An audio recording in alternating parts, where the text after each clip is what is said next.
Before we begin the program, I have a few very special members of our audience that I'd like to introduce to you. First, Miss Annie Glenn, wife of Senator John Glenn, accompanied by their family and guests. Please welcome them.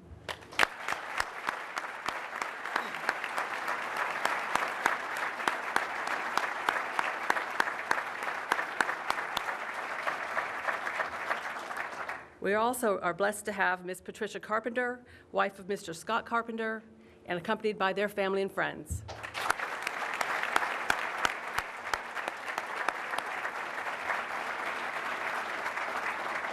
Joining us also today is the 7th director of the Kennedy Space Center from 1997 to 2003, Major General Roy D. Bridges.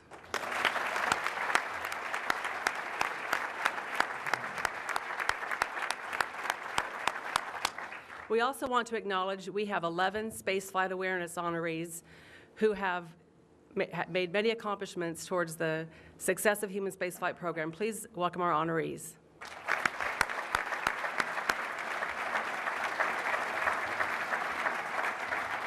Now to begin our program, we have a video that we're going to kick off, and please enjoy.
In the midst of the Cold War, here the Soviet Union and the United States poised to annihilate each other with nuclear weapons, and it was an extraordinary time.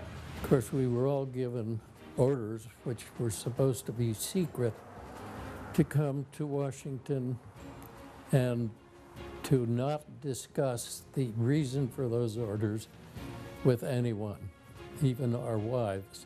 When NASA finally got interested in sending somebody into space, it was such a new thing. It was all very, very secret at that time. We went through a long selection process, and which included physical and psychological and every measurement they knew how to make on the human body, I guess. So when we finally came down and we were finally selected, we were very happy to be there and felt honored to be among the 7 to be selected. Well, I realized that I had been chosen to be part of the first team. That was the end-all, be-all for me.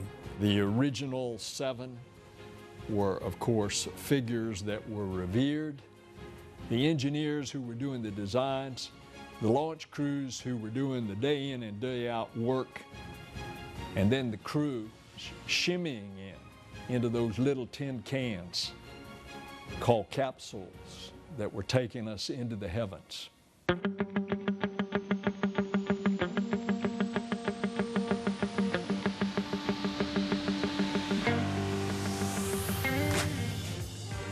The mission was planned to come back and land on the water. And so we did a lot of water training on it too, as to what would happen if you had a leak in the spacecraft after you once hit the water, what the impact would be, if you're underwater, could you get out? And training like that tried to train for every possible contingency.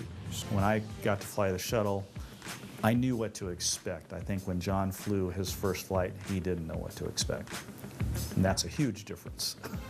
When John first launched, he was on a brand new rocket, never been to orbit before. We didn't know how humans would react in zero-G. We didn't know whether they'd be able to eat. Some people said their eyes wouldn't focus, all kinds of crazy stories.